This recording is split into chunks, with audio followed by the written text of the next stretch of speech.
오늘 다윗의 고통스러운 승리라는 제목으로 하나님 말씀 증거하도록 하겠습니다. 압살롬의 반역으로 다윗이 이제 도망을 치고 그러다가 이제 후세와 여러 사람들의 도움으로 요단강을 건너서 이제 한시름 마음을 놓게 됩니다. 그리고 이제 마하나임이라는 이제 지역으로 피신을 해서 거기에 이제 소위 임시 정부를 이제 세우게 되죠. 이때 여러 사람들의 도움을 받게 되는 것을 보게 됩니다. 17장 27절에서 29절 말씀을 제가 읽겠습니다. 다윗이 마하나임에 이르렀을 때에 암몬 족속에게 속한 라빠 사람 나하스의 아들 소비와 로데발 사람 암미엘의 아들 마길과 로글림 길르앗 사람 바르실레가 침상과 대야와 질그릇과 밀과 보리와 밀가루와 볶은 곡식과 콩과 팥과 볶은 녹두와 꿀과 버터와 양과 치즈를 가져다가 다윗과 그와 함께 한 백성에게 먹게 하였으니 이는 그들 생각에 백성이 들에서 시장하고 곤하고 목마르겠다 함이더라. 아멘. 여기서 이제 다윗을 도와준 대표적인 세 인물이 나오는데 나하스의 아들 소비, 로데발 사람 암미엘의 아들 마길, 로글림 길르앗 사람 바르실레라고 돼. 이게 좀 낯설게 느껴지는 그런 사람들로 보일 수 있는데 성경에는 이들에 대한 정보가 약간 나와 있습니다. 그래서 먼저 나하스의 아들 소비와 관련해서는 이제 사무엘하 10장 2절에 이런 말씀이 있지요. 다윗이 이르되 내가 나하스의 아들 한운에게 은총을 베풀되 그의 아버지가 내게 은총을 베푼 것 같이 하리라 하고 다윗이 그의 신하들을 보내 그의 아버지를 조상하라 하니라. 다윗의 신하들이 암몬 자손의 땅에 이르매. 그러니까 한운은 이게 소비와 이제 형제지간이죠. 같은 아버지 나하스의 이제 자녀들입니다. 그런데 아버지 나하스가 다윗에게 은혜를 입었던 때가 있었다는 것을 보여주죠. 그리고 이제 로데발 사람 암미엘의 아들 마길. 이거 좀 익숙하죠. 로데발로 되어 있는데 사실은 로드발. 로드발 여기가 어디잖아. 들어본 것 같긴 한데 이런 분들 계십니까? 무비보셋이 거했던 곳이 이 로드발이었죠. 거기에 이제 암멜의 아들 미갈의 어떤 도움으로 거기서 이제 생활을 숨어서 하고 있지 않았습니까? 그때 이제 다윗이 찾아와가지고 이제 무비보셋을 도와주지 않습니까? 그러니까 사실은 이제 무비보셋을 그렇게 도와주었다는 것을 볼 때에 무비보셋이 사울 왕의 손자 아닙니까? 그러니까 지금 이 암미엘의 아들 마길은 사울 왕의 어떤 좀 충성스러운 그런 신하였던 것으로 그렇게 추정이 됩니다. 그런데 다윗이 이제 무비보셋을 도와주는 것고 이 은혜를 베푸는 것을 보게 되면서 참 이 다윗에게 감동을 지금 그 전에 받았던 것을 보고 이렇게 도와주는 것을 보게 되는 것이죠. 그리고 이제 길르앗 사람 바르실레라는 사람은 이 길르앗 지역의 아주 거부였습니다. 그래서 장사를 하던 사람인데 예전에 다윗이 그 지역에 이제 괴롭혔던 이 아람족을 이렇게 물리쳐가지고 그로 하여금 아주 그 일을 장사를 아주 편안하게 해서 돈을 잘 벌 수 있도록 그렇게 도와준 일이 있었죠. 그러니 지금 다윗을 도와주는 이 세 사람들은 다 이런저런 이유로 다윗에게 어떤 고마움을 갖고 있었던 사람들로 볼 수 있는 것입니다. 다윗이 힘이 있을 때 도와준 일들이 지금 다윗이 힘든 상황이 되었을 때 도움을 받는 결과로 돌아온 것이죠. 전도서 11장 1절은 이런 말씀이 있습니다. 너는 내 떡을 물 위에 던져라. 여러 날 후에 도로 찾으리라. 무슨 말씀입니까? 내 떡을 물 위에 던지라는 것은 우리가 먹을 것을 우리가 움켜주지 말고 하나님께 맡기고 베풀면 그것이 언제인지 몰라도 반드시 은혜로 돌아오게 된다는 말씀입니다. 잠언 11장 25절도 말씀하죠. 구제를 좋아하는 자는 풍족하여질 것이요 남을 윤택하게 하는 자는 자기도 윤택하여 지리라. 아멘. 여러분 이 말씀 믿으십니까? 그래서 우리가 윤택하게 되기 원하고 풍족한 삶을 누리고 싶으면 내가 내 삶을 윤택하게 하고 나를 풍족하게 하기 위해서 노력하는 것이 아니라 다른 사람을 윤택하게 하고 다른 사람을 풍족하게 하면 내 삶이 윤택해지고 풍족해질 것이다 라고 말씀하고 계신 것입니다. 그래서 다윗이 나중에 이들의 도움을 받을 것을 예상하면서 도와준 것이 아니지 않았습니까? 그런데 지금 다윗이 가장 힘들고 도움이 필요할 때 그때 베풀어준 은혜와 도움을 지금 다윗이 도로 받고 있는 것을 보게 된다는 것입니다.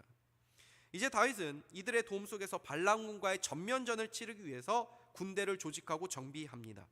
비록 압살롬보다 수적으로는 열세였지만 다윗에게는 충성스러운 군대가 있었습니다. 다윗은 그 군대를 세 수로 나누고 그 각각의 부대에 최고의 장군들을 임명하게 됩니다. 18장 1절 2절 말씀을 보십시오. 이에 다윗이 그와 함께한 백성을 찾아가서 천부장과 백부장을 그들 위에 세우고 다윗이 그의 백성을 내보낼세 3분의 1은 요압의 휘하에 3분의 1은 수리야의 아들 요압의 동생 아비새의 휘하에 넘기고 3분의 1은 가드 사람 이때의 휘하에 넘기고 왕이 백성에게 이르되 나도 반드시 너희와 함께 나가리라 하니. 다윗이 예전에 왕으로 한참 잘 나갈 때, 평온할 때, 밧세바와 간음했을 때는 나라가 그 이제 전쟁 중에 있었는데도 본인은 참가하지 않았었죠. 원래 이때 당시에는 나라가 그렇게 규모가 뭐 대단한 나라들이 아니었기 때문에 왕이 다 그 출전하면서 그 진두지휘하고 그러한 시대였거든요. 근데도 이 다윗 왕은 나가지 않고 그렇게 혼자 있다가 밧세바의 간음죄를 저지르고 이런 아주 끔찍한 일들이 일어나지 않았습니까? 그런데 이제 예전에 그 용맹했던 다윗의 모습, 자신의 부하들과 생사고락을 함께하며 그들을 생명처럼 아꼈던 그 다윗의 모습을 다시 이 광야 속에서 회복하는 것을 보게 됩니다. 근데 부하들이 다윗을 만류합니다. 3절 보십시오. 백성들이 이르되 왕은 나가지 마소서. 우리가 도망할지라도 그들은 우리에게 마음을 쓰지 아니할 터이요 우리가 절반이나 죽을지라도 우리에게 마음을 쓰지 아니할 터이라. 왕은 우리 만명보다 중하시오니 왕은 성읍에 계시다가 우리를 도우심이 좋으니이다 하니라. 그들이 다윗이 전쟁에 나가지 않도록 그렇게 말렸던 이 이유가 무엇입니까? 무엇보다 다윗이 중요한 인물이기 때문에 죽으면 안 된다라고 말씀하고 있는 것입니다. 이 전쟁은 정복 전쟁이 아니라 왕권 전쟁이기 때문입니다. 그러니 상대편의 왕을 누가 먼저 죽이느냐, 이것이 이 전쟁의 관건이었다는 것입니다. 제가 아들하고 가끔 체스를 두는데 체스나 장기를 보면 모든 말이 다 죽어도 왕이 죽지 않으면 게임이 끝나지 않죠. 쫄가지고도 계속 막 왕 하나 살리겠다고 막 이렇게 하기도 하고 막 그러지 않습니까? 끝까지 왕이 안 죽으면 안 끝나는 것입니다. 근데 모든 말이 다 살아 있어도, 뭐 차포 다 있어도 왕만 죽으면 지는 거죠. 그런 전쟁이라는 것입니다. 근데 이 사람들이 다윗을 전쟁에 나가지 않도록 말렸던 아주 또 하나의 중요한 이유가 있었는데, 그것은 지금 다윗을 보아하니까 아들 압살롬을 이 다윗이 마주하게 되면 다윗이 마음이 약해질 것처럼 보이는 것입니다. 여러분, 전쟁이라는 것 얼마나 한순간의 냉철한 판단과 신속 정확한 행동이 필요한 것입니까? 한순간의 머뭇거림이 큰 화를 불러일으킬 수도 있는 것입니다. 그들은 다윗이 사사로운 정 때문에 전쟁을 망칠 수도 있다라는 생각을 했던 것 같습니다. 지금 다윗은 소년이나 어떤 젊은 시절의 다윗이 아닙니다. 그의 육체는 늙고 그의 마음도 지금 약해져 있습니다. 그러니 아들과의 전쟁에서 다윗이 제대로 된 명령을 내리지 못할 수 있겠구나 하는 판단을 했던 것 같습니다. 4절 5절을 보시면 이러한 다윗의 마음을 우리가 엿볼 수 있습니다. 왕이 그들에게 이르되 너희가 좋게 여기는 대로 내가 행하리라 하고 문 곁에 왕이 섬에 모든 백성이 100명씩 1000명씩 대를 지어 나가는지라. 왕이 요압과 아비새와 이때에게 명령하여 이르되 나를 위하여 젊은 압살롬을 너그러이 대우하라 하니 왕이 압살롬을 위하여 모든 군 지휘관에게 명령할 때 백성들이 다 들으니라.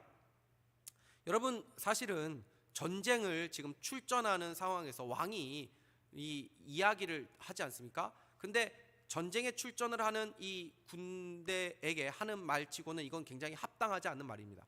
사실은 다른 어떤 상대 어떤 전력과 싸우는 게 아니고 왕의 아들과 싸우는 일이거든요. 그러니까 사실은 다윗 왕이 이게 뭐라고 말 안 해도 이 군대 입장에서는 이게 뭔가 위축감을 느낄 수 있습니다. 왕의 아들과 싸워야 되기 때문에. 그러니까 이럴 때에는 오히려 무슨 말을 해야 됩니까? 왕으로서 전쟁을 나가는 군사들에게 우리 아들이라고 해서 봐주지 마라. 너희들 힘껏 싸워라. 사실 이렇게 말해야지 사기를 돋는 말 아닙니까?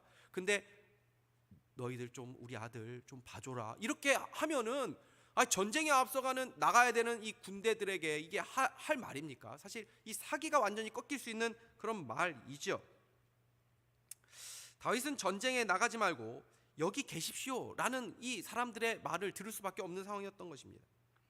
여러분, 다윗의 입장에서 이 아들과의 전쟁에 나가지 않는 것은 쉽지 않은 일입니다. 다윗이 지금 무엇을 부탁했죠?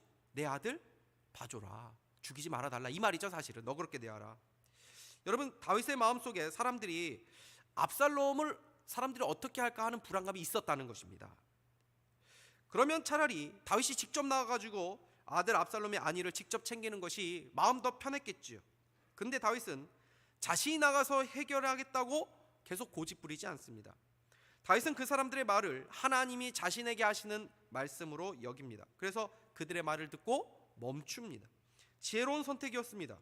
그래서 다윗이 전쟁에 직접 나가서 지휘하지 않았지만 다윗의 군대를 하나님은 승리하게 해주십니다. 아니, 다윗이 나가지 않음으로 오히려 승리한 것일 수 있습니다. 다윗이 나가야만 이기는 것이 아니라는 것입니다. 우리는 내가 멈추면 내 인생도 멈추고, 내가 멈추면 하나님도 멈추시고, 그래서 내 인생은 퇴보할 것이다 라는 생각이 있습니다. 우리는 자꾸 우리가 뭔가를 해야 승리할 것이라고 착각을 할 때가 많습니다. 여기에는 내가 하나님이라고 하는 우상이 교묘하게 숨겨져 있는 것입니다. 때로는 멈춤으로써 승리하는 일도 있습니다. 수면을 잘하고 휴식을 잘 취함으로써 더 많은 성과를 내는 것이 몸의 원리 아닙니까? 이 영적인 세계도 마찬가지입니다. 하나님의 사람들이 믿음 안에서 멈추는 것을 안식이라고 말합니다. 안식은 그래서 단순히 쉬는 것, 일을 하지 않는 것을 말하는 것이 아닙니다. 안식은 아무것도 하지 않는 것이 아니라 하나님을 누리는 시간입니다. 우리가 하나님의 일을 하는 것보다 더 중요한 것은 우리를 위하여 하나님이 하시는 일을 보는 것입니다. 그래서 출애굽을 하고 위기를 만난 백성들을 향해서 하나님께서 하신 말씀은 너희들 문제들 앞에서 너무 마음 불안해하거나 이리저리 분주해하지 말고 뭘 자꾸 하려고 하지 말고 가만히 있어라. 가만히 있어서 하나님이 하시는 일을 보라. 이렇게 말씀하십니다. 출애굽기 14장 13절에서 14절 말씀 보십시오. 모세가 백성들에게 이르되 너희는 두려워하지 말고 가만히 서서 여호와께서 오늘 너희를 위하여 행하시는 구원을 보라. 너희가 오늘 본 애굽 사람을 영원히 다시 보지 아니하리라. 여호와께서 너희를 위하여 싸우시리니 너희는 가만히 있을지니라. 아멘. 여러분, 하나님을 온전하게 누리는 시간, 하나님이 우리를 위하여 하신 일들을 우리가 다시 바라보는 시간, 하나님이 우리를 위하여 싸우시는 것을 다시금 소망하는 그 시간이 바로 이 예배 시간입니다. 세상이 얼마나 시끄럽습니까? 요즘 너무 뉴스가 많이 나오고 이 속보가 많이 나오니까 이 롤러코스터를 탄 것처럼 막 어지럽지 않습니까? 세상에 있으면 이런저런 뉴스에 우리의 마음도 불안하고 분주합니다. 그러나 예배를 드리게 되면 그 모든 세상에 대한 우리의 시선과 마음을 잠시 거두고 하나님을 보게 되지요. 이때 우리의 마음에 쉼을 얻게 되고 염려와 불안이 사라지고 감사와 소망과 또 담대한 마음이 일어나게 되는 것입니다. 그래서 이 예배 시간은 시간 낭비하는 시간이 아닙니다. 영혼의 디톡스의 시간, 세상의 독소가 빠져나가는 시간, 그래서 우리의 영혼과 마음이 강건해지고 치유되는 복된 시간인 줄 믿으시기를 바랍니다. 신앙생활은 우리가 싸우는 것이 아니라 하나님이 우리를 위해 싸우시는 것을 경험하는 여정입니다. 우리 모두 하나님이 우리를 위하여 행하시는 것을 경험할 수 있는 은혜가 있기를 주님의 이름으로 축복합니다. 다윗은 자신을 드러내지 않습니다. 그런데 다윗과 대조적인 모습을 보이는 사람이 바로 이 압살롬입니다. 그는 자신의 영향력을 과시하는 사람이었죠. 자신을 돋보이려고 합니다. 세상을 보십시오. 세상은 멈춤을 싫어하죠. 플렉스, 또 스웩 이렇게 하죠. 자기를 드러내고 자랑하라는 것입니다. 자기의 존재감과 영향력을 과시해야 되고 또 인싸가 되라고 말합니다. 그런 사람이 바로 압살롬이었습니다. 압살롬은 멈출 줄 모르는 사람이었습니다. 하나님의 일하심이 아니라 자기의 힘으로 모든 것을 이루어 보려고 한 야망의 인물이었습니다. 여러분, 사단이 가장 즐겨하는 전략 중에 하나는 우리 자신을 자꾸 드러내도록 만드는 것입니다.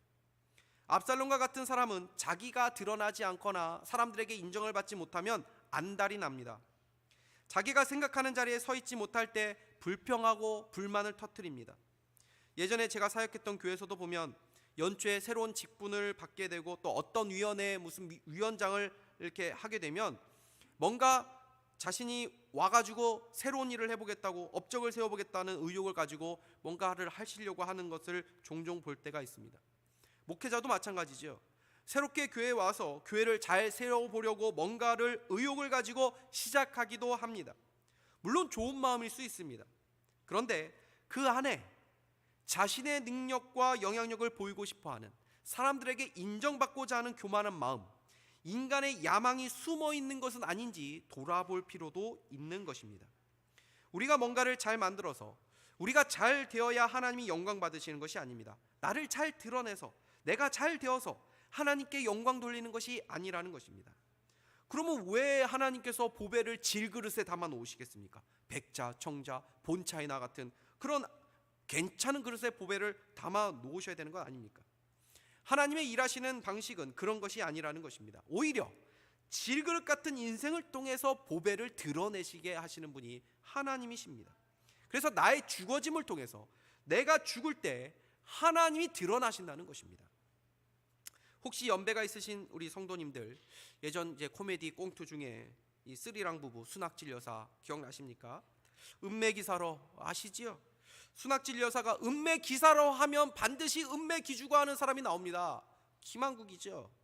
사단은 계속해서 우리로 하여금 기가 살아나라고 말합니다. 그런데 우리가 기 살면 주변은 다 죽는다는 것입니다. 자기 혈기대로 행해서는 안 됩니다. 항상 기도하고 욱하려고 하면 참아야 됩니다. 내가 이런 말까지는 안 하려고 했는데 하면 그 말 안 해야 되는 말이죠. 이런 말까지 안 하려고 했는데 하는 말까지 하면서 왜 그 말을 합니까? 그 말하면 반드시 후회합니다. 아멘. 압살롬은 자신이 전쟁을 직접 진두지휘하고 군대의 맨 앞에 나서는 전략을 택했고 다윗은 성에 남는 전략을 택했습니다. 만약 압살롬에게 하나님의 약속이 있었다면 저렇게 용감하게 나서서 나가는 것이 믿음일 수도 있습니다. 그러나 그에게는 하나님의 약속이 없었지요. 그저 자신의 능력과 지혜만 믿고 나간 것입니다.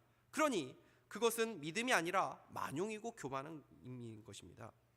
이들이 전면전을 펼치는 곳은 에브라임 수풀이었습니다. 6절에서 8절 말씀 보십시오. 우리 같이 한번 읽겠습니다. 풀에서 싸우더니 거기서 백성이 다윗의 부하들에게 피하매 그날 그곳에서 전사자가 많아 2만 명에 이르렀고 그날의 수풀에서 죽은 자가 칼에 죽은 자보다 많았더라. 아멘. 수적인 열세에 있었던 다윗이 평지보다 이 수풀에서 싸우는 것이 좋은 전략이었습니다. 다윗과 그의 군대가 압살롬의 군대보다 사실은 수는 적어도 굉장히 노련하고 또 경험이 풍부한 이 군사들이었습니다. 나중에 보시면 결국 이 압살롬이 이 나귀를 타고 도망가는데, 나귀는 원래 귀족들과 왕들이 행차할 때 타던 동물이거든요. 근데 이것을 전쟁에서 타지는 않습니다. 이런 것만 봐도 압살롬이 얼마나 이 전쟁에 대한 지식이 없었는지를 보여줄 수 있는 것이죠. 많은 학자들이 다윗과 전쟁할 때 이 압살롬의 나이를 20대 중반이나 후반쯤으로 추정을 합니다. 그는 전쟁을 직접 경험해 본 적이 별로 없는 젊은 지도자였습니다. 특별히 이 에브라임 수풀이라는 지역은 매우 고약한 지역으로 유명해서 사람이 한번 빠지면은 나올 수 없는 수렁도 많이 있었고, 길을 잘못 들면은 그 길을 막 헤매면서 그 길을 찾지 못하는 그런 정글이 많이 있었다라고 합니다. 그래서 8절에 이렇게 말씀하죠. 그 땅에서 사면으로 퍼져 싸웠으므로 그날의 숯불에서 죽은 자가 칼에 죽은 자보다 많았더라. 사면으로 퍼져 싸웠다는 말은 평지가 아니니까 조직적으로 싸우거나 작전을 수행할 수 있는 것이 불가능한 상태였다는 것입니다. 그러니까 각자 사면에 흩어져서 적을 만나면 1대1로 이 백병전처럼 싸웠다는 것이죠. 그런데 여기서 우리가 놓치지 말아야 될 구절이 이것입니다. 그날의 숯불에서 죽은 자가 칼에 죽은 자보다 많았더라. 여러분, 이 구절이 이해가 되십니까? 어떻게 칼에 죽은 자보다 숯불에서 죽은 자들이 더 많을 수 있습니까? 이게 무슨 말이죠? 이게 숯불에서 죽은 자가 더 많았다? 여러분, 이것은 하나님의 군대가 다윗의 편에 서서 싸웠다는 것을 말해주는 것입니다. 하나님께서 직접 초자연적인 기적으로 압살롬의 군대를 몰살하신 것이죠. 이곳에서 무려 2만 명이 죽습니다. 하나님께서 우박을 내리시고 지진을 일으키시고 또 물을 덮으셔서 하나님의 백성들을 몰살하신 것처럼 지금 다윗을 위하여 싸우셨다라는 것을 말씀해주고 계시는 것입니다. 여러분, 하나님은 우리를 위하여 싸우시는 우리의 왕이고 우리의 대장인 줄 믿으시기를 바랍니다. 결국 압살롬은 나귀를 타고 숲풀에서 급하게 도망치기 시작합니다. 그러다가 상수리 나무에 그의 머리가 걸리게 되고 그가 탔던 나귀는 그대로 도망갑니다. 그러니 그는 상수리 나무에 그대로 매달린, 대롱대롱 매달린 그런 우스운 모습이 된 것이죠. 9절 말씀 보십시오. 압살롬이 다윗의 부하들과 마주치니라. 압살롬이 노새를 탔는데 그 노새가 큰 상수리 나무 번성한 가지 아래로 지나갈 때에 압살롬의 머리가 그 상수리 나무에 걸림에 그가 공중과 그 땅 사이에 달리고 그가 탔던 노새는 그 아래로 빠져나간지라. 그림 한번 보시겠습니까? 상수리 나무, 그렇게 막 되게 높고 막 가지가 높이 있는 그런 나무가 아니라서 이 나귀를 타고 가면 이 압살롬은 또 키도 크고 또 머리가 굉장히 길기 때문에 가지들이 많았거든요. 그러니까 거기에 걸리기가 쉬운 상황이었다라는 것입니다. 여러분, 압살롬의 외모가 정수리부터 발끝까지 흠잡을 곳이 없을 만큼 탁월했다. 성경은 그렇게 기록하고 있습니다. 그 멋진 외모 중에서도 가장 압살롬이 자랑했던 것이 바로 그의 머리카락이었습니다. 그런데 아이러니하게도 자신이 가장 중요하게 여기고 자기가 가장 자랑했던 그 머리카락에 의해서 자기가 비참하게 죽게 되는 그런 결말을 맞이하게 됩니다. 여러분의 인생에서 하나님과 전혀 상관없는 것을 혹시 자랑하고 있는 것이 있습니까? 하나님 없이 하나님을 뒤로 하고 성공한 인생, 성공한 목표, 성공한 계획들이 있으십니까? 하나님 외에 내가 사랑하고 내가 자랑하는 것이 있습니까? 그것 때문에 그것이 결정적으로 우리의 발목을 잡을 수 있고 우리에게 아픔을 줄 수 있다라는 것입니다. 다윗의 군인들이 나무에 매달려 있는 압살롬을 발견하고 압살롬을 너그럽게 대하라는 그 왕의 명령을 다 알기 때문에 어떻게 하지 못하고 요압 그 장군을 불러오게 됩니다. 근데 요압은 다윗의 명령을 알고 있음에도 불구하고 세 개의 칼로 압살롬의 심장을 찌르죠. 모질게도 압살롬은 직사하지 않고 그 숨이 붙은 채 땅에 떨어지게 됩니다. 그런 압살롬을 요압 군인 10여 명이 빙 둘러서 두들겨 패서 무참하게 쳐서 죽입니다. 참혹한 죽음을 맞이한 것입니다. 압살롬이 죽인 암논도 사실 이런 방식으로 죽은 거거든요. 그 암논과 똑같은 죽음을 이 압살롬이 맞이하게 된 것입니다. 압살롬의 죽음으로 인해 다윗이 승리하게 되죠. 이 승리의 소식을 다윗에게 이제 전해야 됐죠. 두 사람이 승전보를 전하는데 다윗이 이 두 사람 모두에게 승전보를 들면서 막 기뻐한 것이 아니라 모두에게 이 압살롬의 안부를 묻습니다. 32절에서 33절 보십시오. 왕이 구스 사람에게 묻되 젊은 압살롬은 잘 있느냐? 구스 사람이 대답하되 내 주 왕의 원수와 일어나서 왕을 대적하는 자들은 다 그 청년같이 되기를 원하나이다 하니 왕의 마음이 심히 아파 문 위층으로 올라가서 우니라. 그가 올라갈 때에 말하기를 내 아들 압살롬아, 내 아들 압살롬아, 차라리 내가 너를 대신하여 죽었더라며 압살롬 내 아들아 하였더라. 이 구절 읽는데 참 제가 마음이 아프더라고요. 여러분, 이 한 구절 속에 아들이라는 단어가 5번 나옵니다. 그리고 아들 이름 압살롬을 3번 부르죠. 총 8번 아들, 내 아들 압살롬아 라고 지금 부르며 통곡하는 다윗의 모습입니다. 여러분, 자녀들이 결코 헤아릴 수 없는 부모의 마음이 있습니다. 자녀들이 커서 나중에 자식을 낳으면서 자식을 키우면서 부모의 마음을 안다라고 해도 자기 자식을 사랑할 줄만 알지 사실 자기의 부모의 마음을 평생 헤아리지는 못하는 것이 자녀입니다. 다윗은 아들을 끝까지 사랑했다는 것을 지금 보여줍니다. 다윗은 아들이 저렇게 된 것이 자기 탓으로 지금 생각하고 있습니다. 왜요? 이미 하나님께서 밧세바의 그 범죄 이후에 다윗에게 네 집안에 칼이 떠나지 않을 것이라고 말씀하셨기 때문입니다. 그러니 다윗은 압살롬의 이 모든 악행조차도 나 때문이라는 마음이 있는 것입니다. 여러분, 부모의 마음이 그런 것 아닙니까? 자녀가 엇나가면 자녀 탓을 하는 게 아니고 나 때문에 자녀가 저렇게 된 건 아닌가? 내가 좀 더 잘 키웠다면, 잘 가르쳤다면, 내가 좀 더 뒷바라지 잘했다면, 내가 좀 더 본이 되었다면 그러지 않았을 텐데 내가 부족해서 우리 자녀들 저렇게 된 건 아닌가 하는 마음으로 아플 때가 있지요. 근데 이건 역시도 자녀에 대한 부모의 사랑의 모습 아닙니까? 근데 압살롬 보십시오. 그는 죽는 순간까지도 아버지의 마음에 대못을 박았지만 아버지에 대한 미안함, 후회함, 사랑의 모습이 보이지 않습니다. 여러분, 이 자녀를 향한 아버지의 사랑 속에 하나님의 사랑이 보이지 않습니까? 부모가 자식을 사랑하는 것은 하나님의 사랑을 하나님께서 부모의 마음에 부어주셨기 때문입니다. 그래서 우리는 하나님을 그렇게 잘 사랑하지 못합니다. 우리를 향한 하나님의 사랑, 우리를 향한 하나님의 마음을 우리는 잘 깨닫지 못합니다. 그러나 하나님은 여전히 우리의 아버지가 되셔서 우리를 지극히 사랑하고 계신 줄 믿으시기 바랍니다. 그 하나님의 사랑을 가장 극명하게 확인할 수 있는 곳이 바로 십자가라고 말씀합니다. 하나님은 우리에게 하나밖에 없는 독생자 예수 그리스도까지도 우리를 위해서 내어주시며 우리를 구원해 주셨다고 말씀합니다. 하나님이 세상을 이처럼 사랑하사 독생자를 주셨습니다. 하나님이 저와 여러분들을 이처럼 사랑하사 독생자를 주셨습니다. 이처럼이 무슨 뜻입니까? 이와 같이, 이만큼 사랑하는 것이 바로 그리스도 예수를 십자가에 내어준 것이다 라고 말씀하고 계신 것입니다. 하나님은 우리가 어떠하든지 그 사랑을 포기하지 않겠다고 말씀하십니다. 로마서 8장 35절에서 37절 말씀입니다. 우리 같이 한번 읽겠습니다. 누가 우리를 그리스도의 사랑에서 끊으리요? 환난이나 공고나 박해나 기근이나 적신이나 위험이나 칼이랴. 기록된 바 우리가 종일 주를 위하여 죽임을 당하게 되며 도살당할 양같이 여김을 받았나이다 함과 같으니라. 그러나 이 모든 일에 우리를 사랑하시는 이로 말미암아 우리가 넉넉히 이기느니라. 아멘. 다윗은 승리했지만 다윗이 승리한 전쟁 중에서 가장 고통스러운 승리였을 것입니다.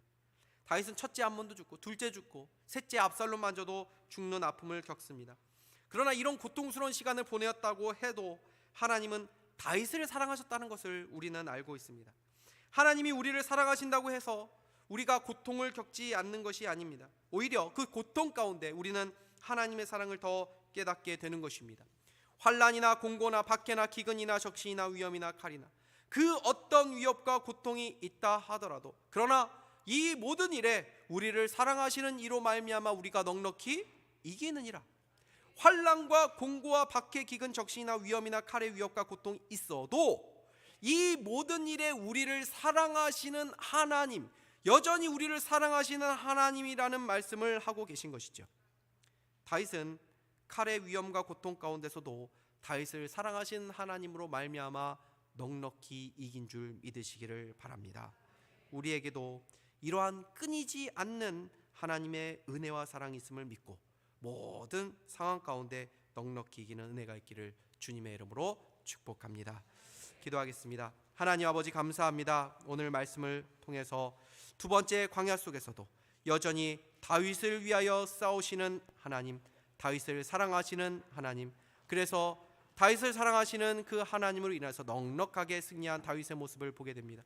그 다윗의 모습 속에 우리의 신앙이 있고 또 우리의 믿음이 있음을 깨닫게 하여 주셨사오니 이 믿음으로 담대히 승리하며 나가는 우리 모두가 되게 하여 주시옵소서. 예수 그리스도의 이름으로 기도하옵나이다. 아멘.